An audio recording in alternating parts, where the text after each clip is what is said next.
Greetings and welcome to the Spiritual Awareness Journey platform, a virtual spiritual talk program where the practical application of all things spiritual in our daily living is shared and discussed by experienced speakers from all walks of life and realized souls called Mahatmas. This hour is brought to you by the Manav Dharam YouTube channel.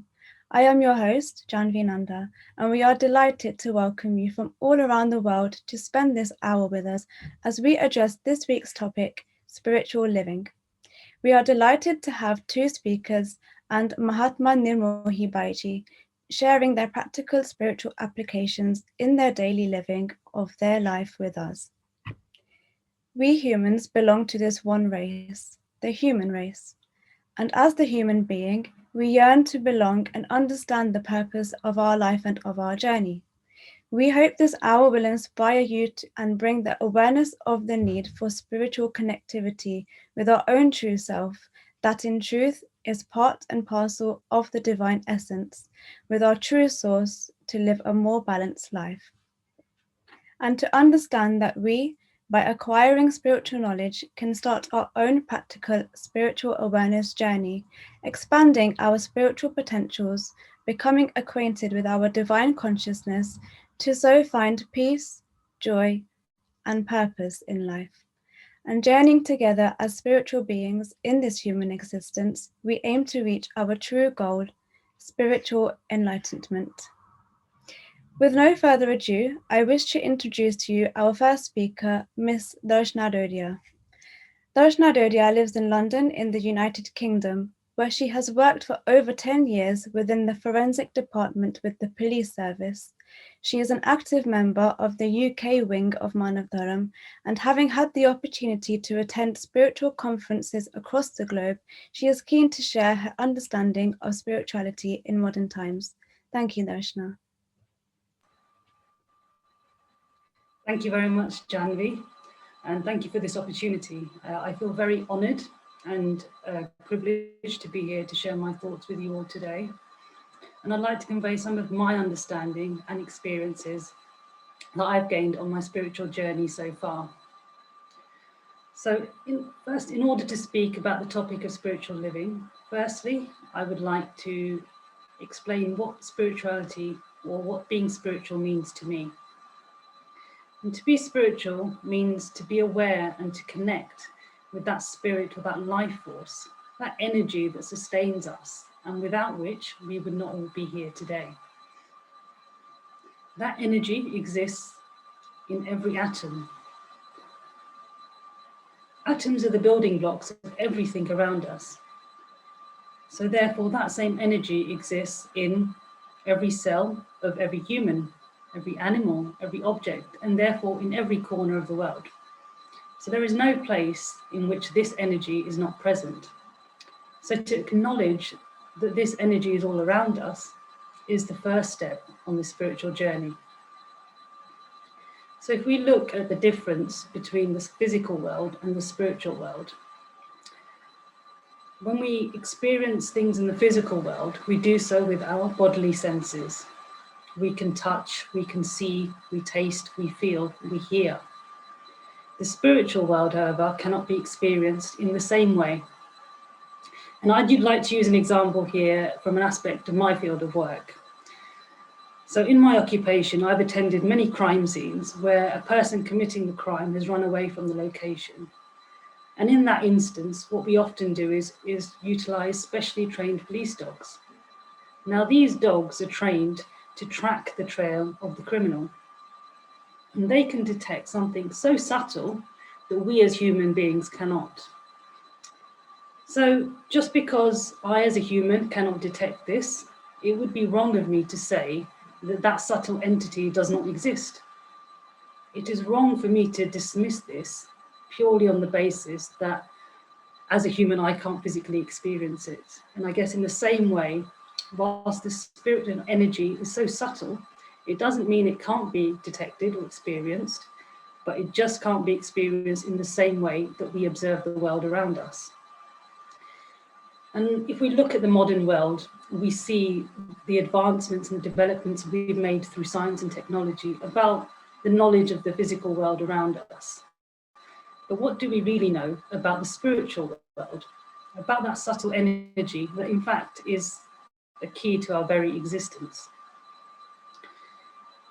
So when we begin our journey to understand more about the spirit, it doesn't mean that we have to abandon the physical world and life as we know it.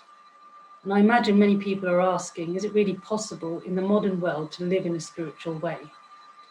And people mistakenly associate living a spiritual life with having to give up, their comforts. They're having to give up the comforts of the world and escape into nature and living off the land, or being in a trance-like state.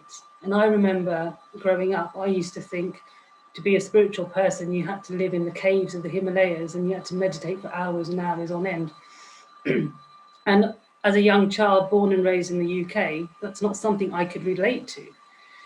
So we've created these misconceptions of what we think spirituality is. And therefore we think we can't explore it because it doesn't fit with the norms of society. And this reminds me of a spiritual conference I attended a few years ago, where during a question and answer session, a very young student asked the speaker, how do I encourage my friends to attend spiritual conferences? It's quite difficult.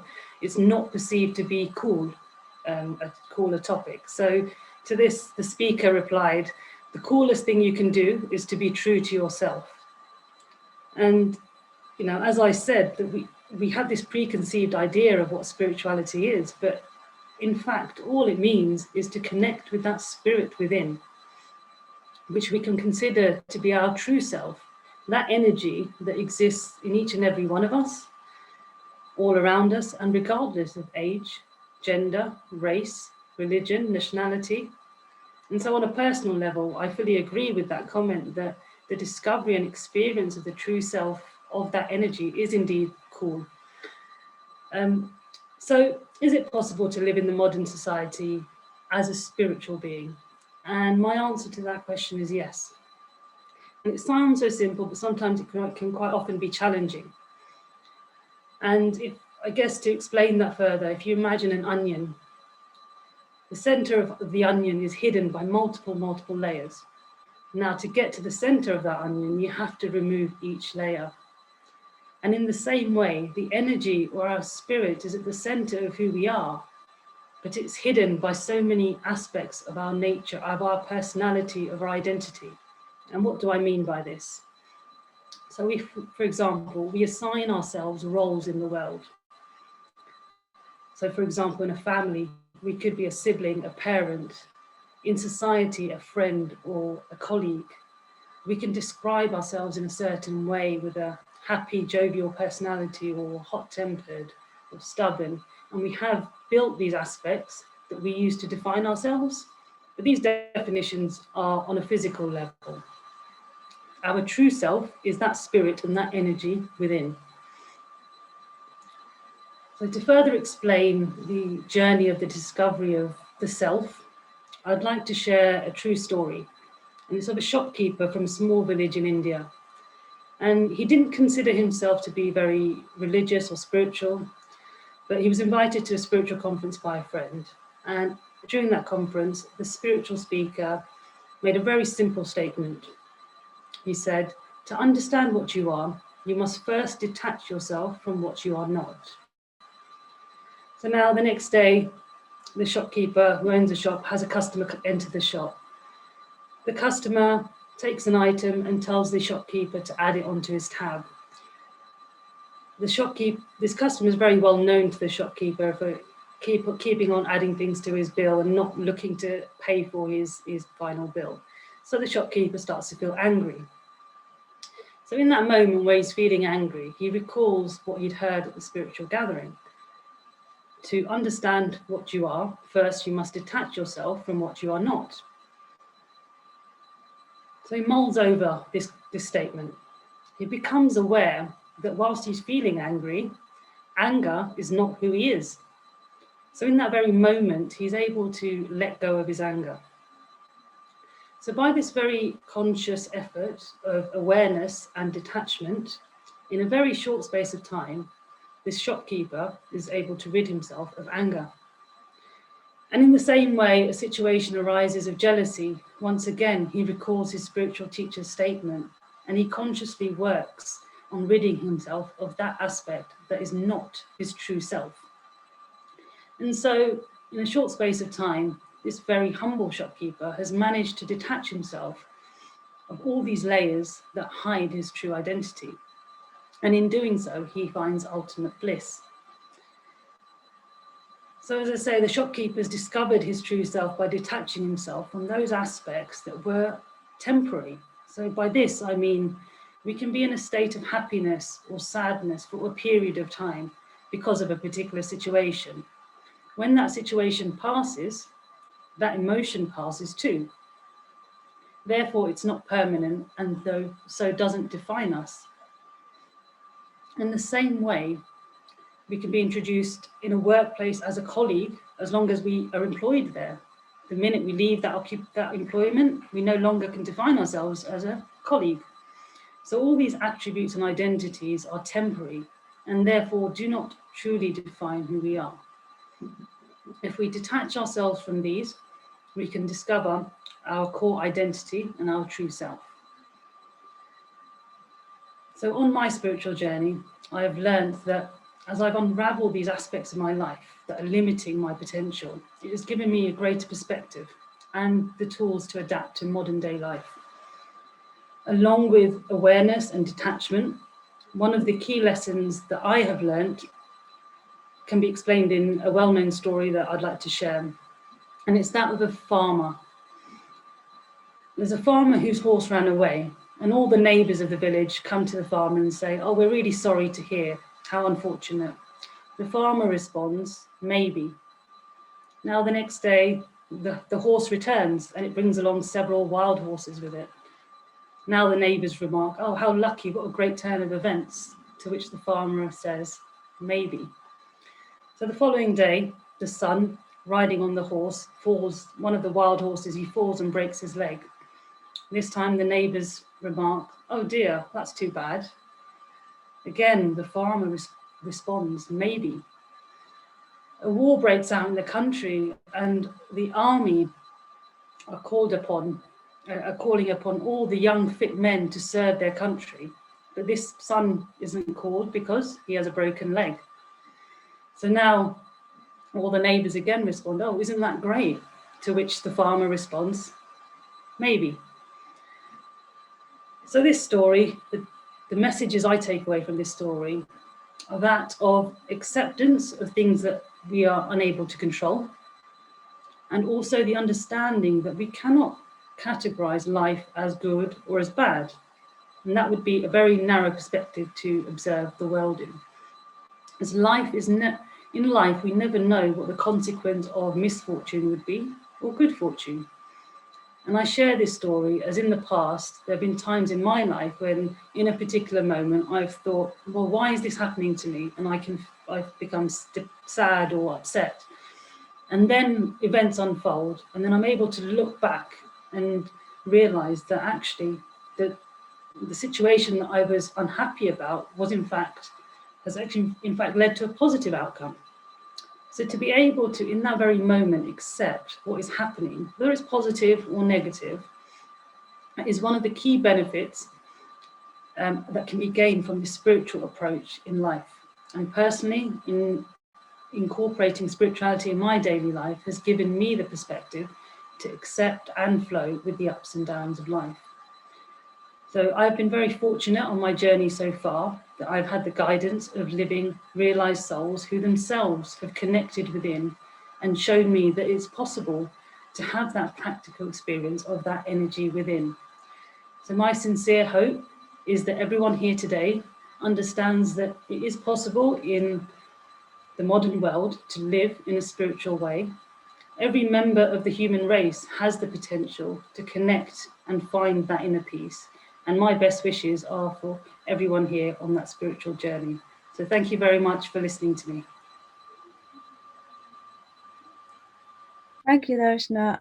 Your words were quite inspiring, actually, and I've grasped onto a few of those. And I agree when you say that there are very common misconceptions surrounding spirituality and how people view this. And like you say, some people think it's not cool, especially with the younger generation. And it's important to listen to others, like we have listened to yourself today, and realize that these misconceptions are just that, they are misconceptions. So thank you for sharing your words. And there was one line which I'd like to leave with people, which might progress some thoughts, which is to understand what you are, you must first detach yourself from what you are not. It's quite thought provoking. Thank you, Darshna. Continuing on with our second speaker, Mr. Gopal Gupta. Gopal Gupta is based in Amsterdam of Holland in Western Europe. He is an IT computer solution architect in a European chemical company. He has been practicing spirituality since 1993 and also organizing charity goodwill summits in Europe since 2011. He is very active in spreading spiritual messages to friends and aspirants around him. He strives to align the core of spirituality and its relevance in life to all, especially the new generation here. Thank you, Mr. Gopal Gupta. Hello, everyone. Yeah, I'm going to continue with the topic of today, the spiritual living. But we have to probably understand a little bit more about spiritual, what is being spiritual. Uh, I come from the background of IT, as our anchor mentioned. So the IT, where we very easily understand, oh, computer is electrical equipment. It basically, there is a client, there is a server, and they get data from each other, and they are able to operate with each other. So we understand two things for sure there, that it's electrical and it has a client and server. If you have a laptop in front of you which is running, there must be a server or a cloud somewhere which is giving you data. So that's very easy to understand. In the same way, if you see, you are a living being, but what you are living on, are you living on electrical energy? Are you living on the gas? Are you living on the some kind of source of the natural energies and all? Then immediately we start thinking, oh, we don't have a battery in ourselves, we don't have a plug connected to our body, we are living with some kind of energy bundle. In today's way, we can say, oh yeah, it's something I gained from the food I gained from, by gym or something. But if you think very carefully, people who are hungry for many days also able to live without any food. So that means there is energy source, energy cluster, what we call in the spiritual word as spirit. So we have spirit, which is making us to understand, to perceive, to feel, to touch, to analyze, to calculate, to run a computer, to run, drive a car. So basically everything. I give you a small step by step, understanding of this. You can say that we have a lot of material around us. We have a refrigerator, we have a heater, so we can see those material. But do we only see those materials? Don't we go a step further and we go and touch them with our sensory organs? And if you see that, if you only think that material exists and we see them all and we kind of enjoy them, then you can see we are a material being because we understand material, they function. But if you start touching them, start feeling them, then you can say, oh, we are sensory being because we have senses to touch and understand and feel them. So then from material being, we become a sensory being. But then you can say that your senses are not independent. They are coming from this body. So more than senses, more than sensory organs, the body is more important because the body doesn't exist. You can't even have those hands and feet and other things to even feel, or the skin, or the hearing from the ears. Then immediately other logic comes to mind. More than body is the mind, because if mind doesn't exist, my body will not be in control. I will not even have an impulse of thinking that I have to touch something, to feel something. The intelligence will not be there. So I can say mind is higher than the body. But then another thought comes, my mind is running on something, because mind itself is not really visible. So bigger than the mind, our spiritual understanding say, is the spirit. If a spirit is not there, your mind will not function, your body will not function, your senses will not function. In the end, you cannot enjoy the materials also around you. So in the end, your spirit is the one which is driving everything else around you, and you are able to perceive, you're able to feel, sense, understand, and all those things happen very nicely. So now the question might arise, what is spirit? How do we understand spirit? How do we become a spiritual being? How do we start living spiritually? Now, the message looks a little bit complex to some people because they are so much into, the real type situation. They think that spirit is not visible, so it's not real. We cannot really understand. We cannot really capture the thought that being a spiritual being. But it is actually so simple. When you're not like I gave in my example, when you're not being focused on the external aspects of the things, then you start going layer by layer inside, and you start seeing, oh, it's all because of that. I'm able to uh, feel or understand. My capacity, my understanding is coming from something else, not from my education. And really, when it comes to education, you do not need to be really a PhD in material science to understand material. You don't have to be a PhD in, let's say, into computer science to understand, to run a computer. You need to be open to learning. You need to be open to understanding, and that understanding is innate in our mindset, in our learning, in our capacity. We can all do it, and it's the most easy thing to probably do it is the spiritual thing, because we are born with it. For example, you can say we are now in a state where we uh, have invented so many solutions. We have so many modern uh, sources of energy. Wind energy is the newest one, and the solar energy is another one. But if you look back, solar energy was always there. It's just you were not able to tap it.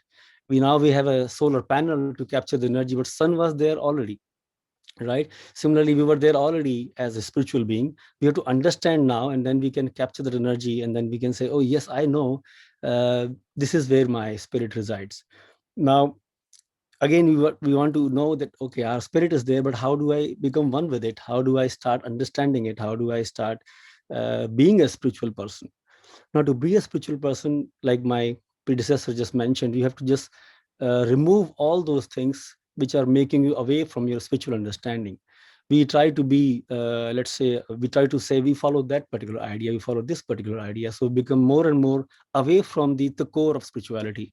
If I become too much Hindu, I want to start doing those things which are only Hindus do, then I become more like Hindu or Christian or Muslim for that matter.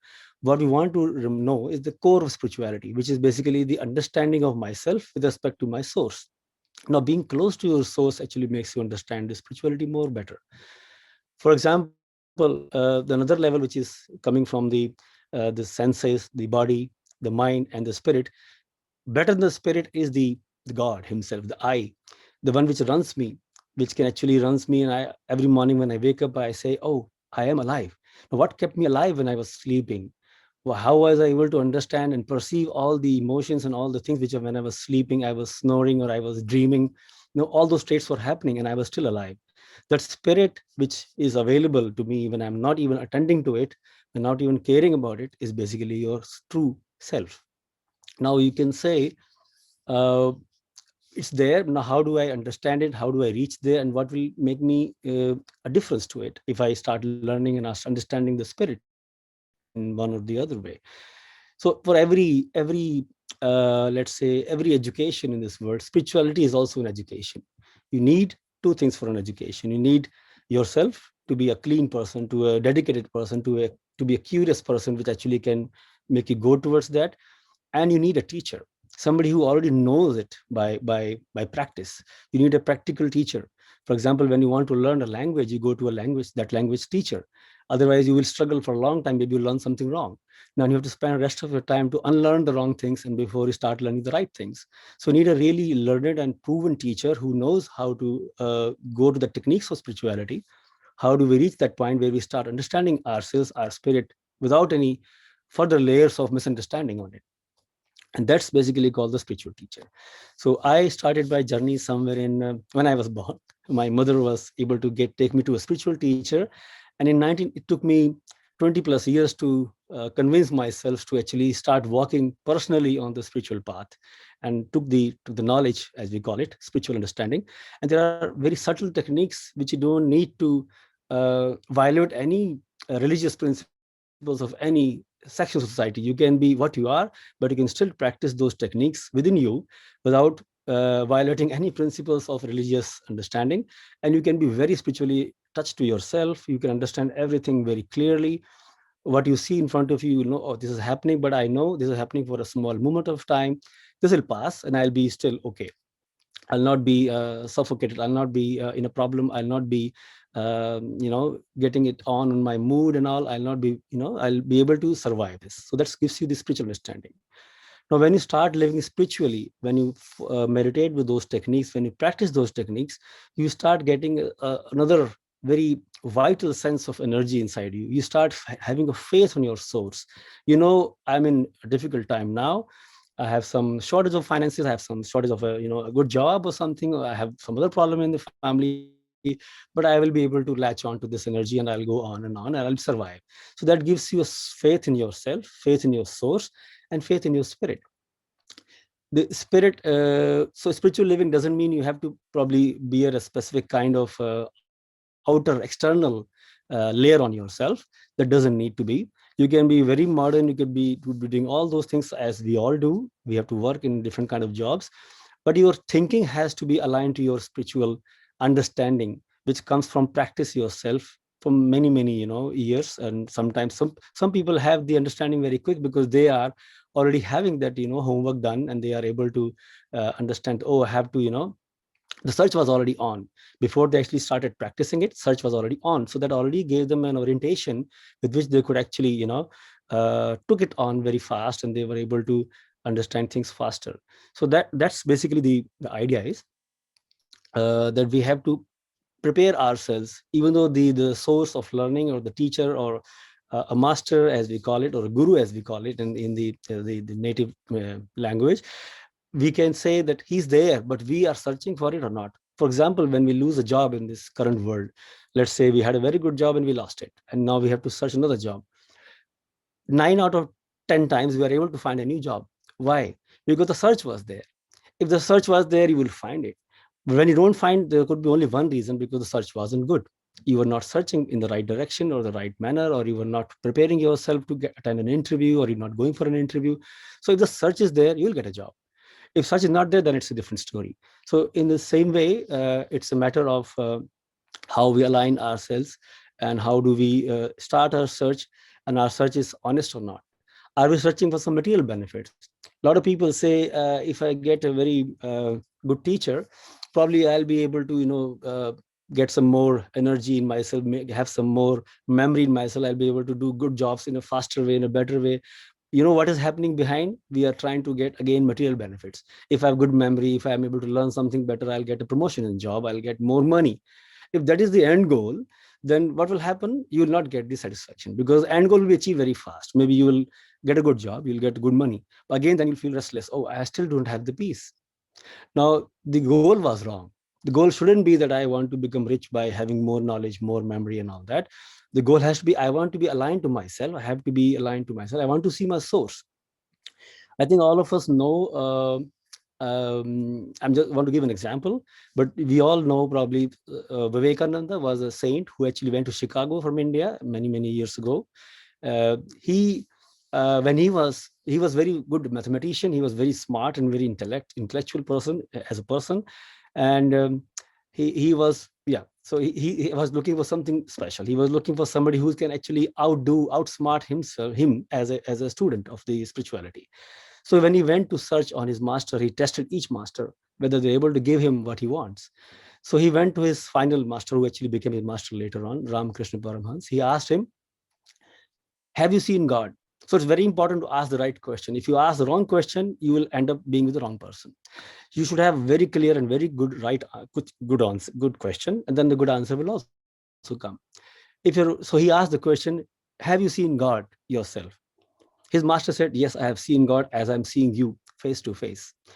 He said, okay, that's question number one. Now you qualify for second question. The second question is, are you capable of showing me also? Because a lot of people can see God. Maybe they have practiced for many years and they can, but do they have that quotient, that intellect to actually teach others also the subject called God, spirituality? So then he said, yes, I can teach you God right in my moment of second.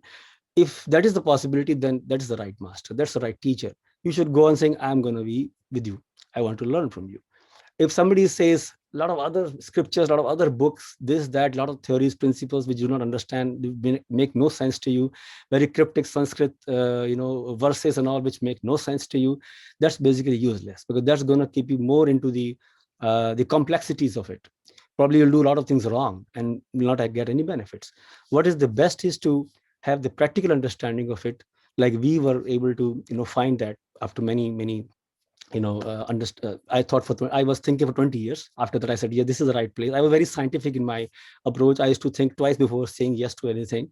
So I wasn't really, even though I was going there to those spiritual discourses, summits, I was not accepting it as from my inner heart, that I want to go on this as an individual myself. My mother is gone, she's not there, my father is not there, but I see it's basically my own choice, and I chose it because I actually liked it, and I'm liking it more and more.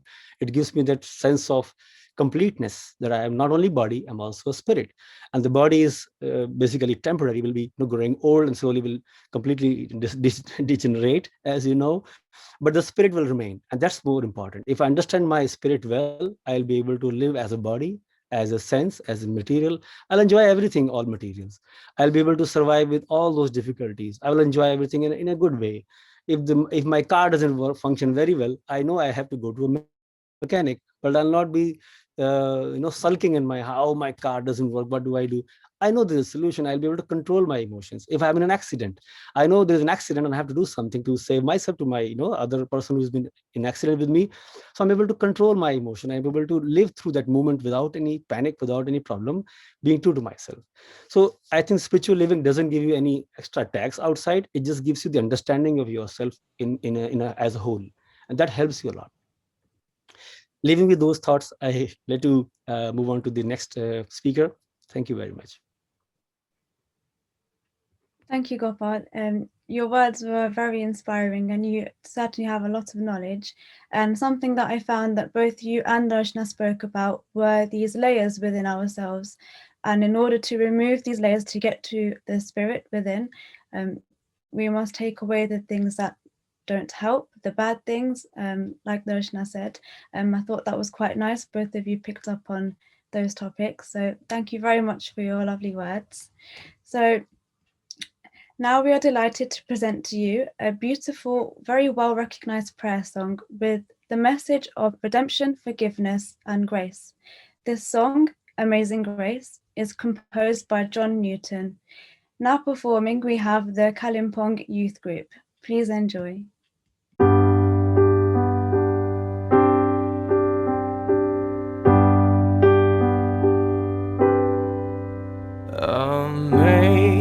Amazing grace, how sweet the sound that saved a wretch like me.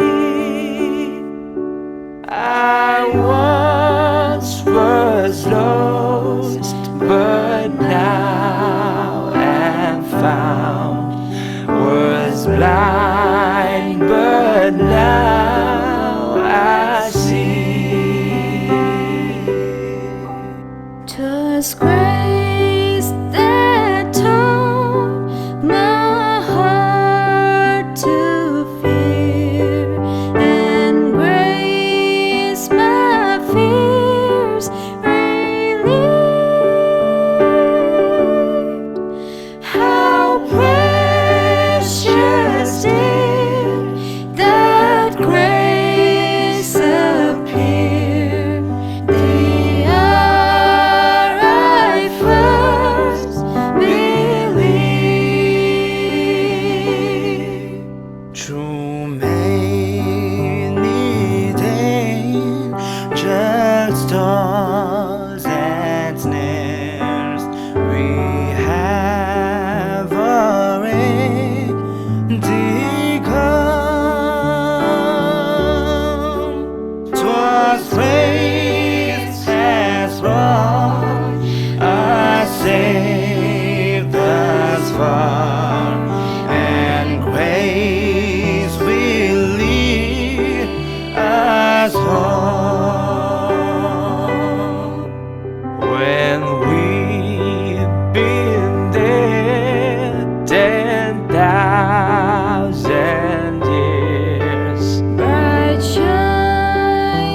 how sweet the sound that saved a wretch like me.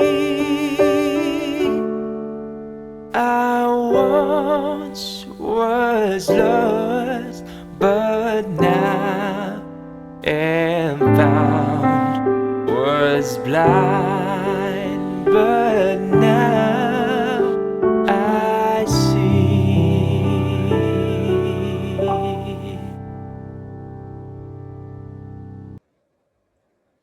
Thank you so much for that absolutely beautiful rendition of the song Amazing Grace. Thank you to the Kalimpong Youth Group. I hope you all enjoyed that. Concluding our Spiritual Awareness Journey program, we are honored to present to you with a joyous heart our last speaker, a realized soul, Mahatma Nirmohi Baiji. Mahatma Nirmohi Baiji is an enlightened saint from Haridwar in India. After completing her academic life with a master's in political science honours, she took up the profession as a teacher, but soon realised that her calling was elsewhere, and she became an earnest disciple of spiritual master Shri Satbalji Maharaj, who is the founder of Manav Dharam Seva Samiti. Since then, Mahatma Nirmohi Baiji has been rendering service to the foundation through her satsang, her spiritual discourses. She aspires to motivate everyone who comes into contact with her to lead a life of spirituality and progress towards self-realization.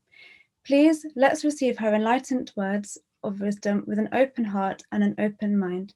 Here now we have Mahatma Nirmohi Baiji. Thank you. 1, 2, 3.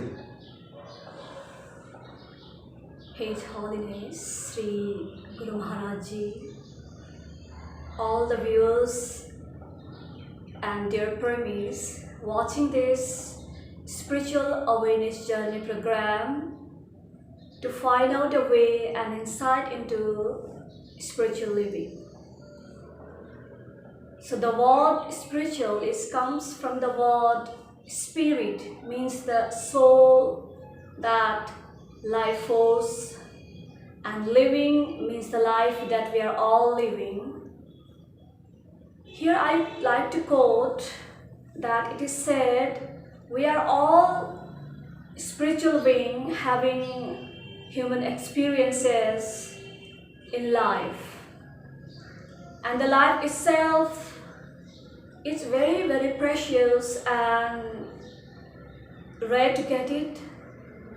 So as we have born and take birth in this planet, as we go through age wisely, during the process of our growth, we come and go through different stages or the different phases, like in form of different circumstances, situations in our day-to-day life. And because the life is full of dualities, like the night and day time we go through every day, such as there are dualities, the two aspects of life, so-called, that is happiness, sorrow, pain, pleasure, gain, loss, success, failure, sometimes meeting, separation, getting what we want and not getting. So these are the aspects, circumstances that we all, in any way, anyhow, in some way or the other, we go through, we experience. So here the one aspect of life that is happiness, pleasure, success, gain, getting whatever we wanting in our life, it's good feeling, it's okay, then we feel very good, very normal, and we are in a very happy state of mind. But the other aspect of life, somewhere or the other, not all of us, but some people could not, handle the situation properly. That is the sorrow, pain, failure.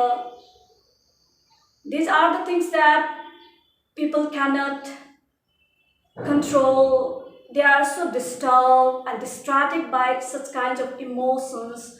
So it is said that by the Nobel laureate Rabindranath Tagore that, "Oh Lord, if there are obstacles, struggles in the way, don't remove.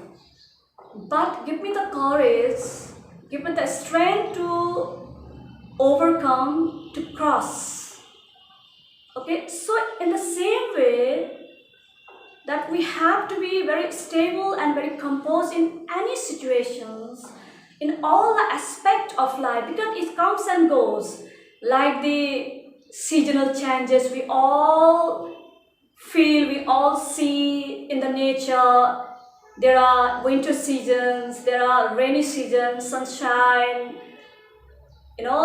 there is the spring season, it goes and comes, in a very continuous basis.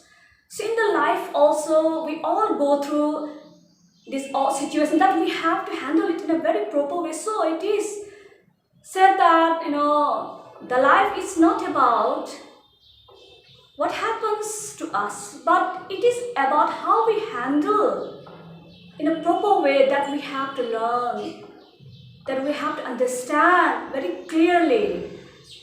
So that in a world that we are all living, that it's full of dualities also, and of course the diversities.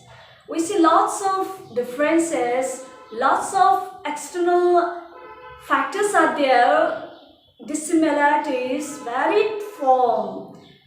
For example, there are so many colors are there, so many tastes are there, so many different kinds of people are there living in different parts of the world. They have their own way of living. I think there are so many differences are there still, but above all, above this all dualities, above all diversities, we are all one. We are all human beings. We are all one in spirit. That we have to understand. We have to experience that dimension that within us, that is there. We can realize in our life. We can reach out there through spiritual practices, right? Spiritual practices, which is called meditation. We can experience, we can gain that, experience in our life, which is Satchidananda Rupaha, means the truth, consciousness, and bliss. Truth means that was, that is, and that will be. Always similar, always same in all stages, all phases.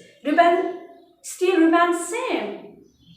And the consciousness is the energy, is the power that sustaining us, sustaining all human beings and every creature of this creation. Okay? That consciousness is similar in every spark of life that we see in form, in different multiple forms in this creation, in the world and in the nature. And the bliss means that state of mind where there is stillness, calmness, the space of infinite happiness, infinite joy is already in every human spirit, that we have to understand, that we have to know through this kind of spiritual discourses and the spiritual knowledge. And we are all actually human beings, mankind, are very similar, that we are the children of God Almighty. No difference actually in the spirit. We are all human beings living in this planet. And daily life to the similar, the awareness, that stages of awareness. There are 4 stages of awareness. That first is the awakening stage, second is the dream state, third is the dreamless state, fourth is the trance state. So in the first stage, that is awakening state, we are all awake, that I'm speaking, I'm awakened, I'm awake, so I'm speaking in front of you. We are all listening to the satsang. Our bodily activities is active, we are listening, we are saying, we are speaking, our mind is conscious. That is called the awakening state, where we do all our activities in our daily life. And in the second stage of awareness is called the dream state. Means when we go to sleep, and that time we forget everything. And when we sleep and we start to dream, okay, we used to go in different world, okay, so much fantasies there, like a fairy tale. We walk in the sky, we walk in the ocean without boat even, okay, walking in the water, because that time our subconscious mind is active. Whatever is input is there as a form of memory, it is come out in the, comes in a dream state that we all go through. Here in this context, I would like to share the true life story of King Janna. One day he was sleeping and he started dreaming. In the dream state, he found himself as a poor fellow, very thirsty, hungry, in the forest, wandering here and there in search of food. Anyhow, he managed the food to eat. And when he was about to eat the food, that time 2 animals came there and fighting, and all the food was smashed in the dust. So he could not eat the food even. So out of hunger, out of grief, he was crying in the dream state. And suddenly he woke up and he found himself in a room, in a luxurious room. Everything is available around him. He was a king of the big kingdom. So that moment, he started to question himself whether I'm a poor fellow or I'm a king. In the dream state, I was a poor fellow, like a beggar. And right now, in awakened state, I am a king. So the question arises within him that which state is the true? What is the reality? What is the truth? So tomorrow in the court, he announced that whoever give me the right answer of my confusion will be awarded. So all the scholars, all the saint and sages went there in the court to give the correct and the satisfactory answer to the king. But the king was not satisfied with their answer. Lastly, Maharishi, the great saint Ashtavakraji, came into his court. He was a enlightened soul and the living master of that time.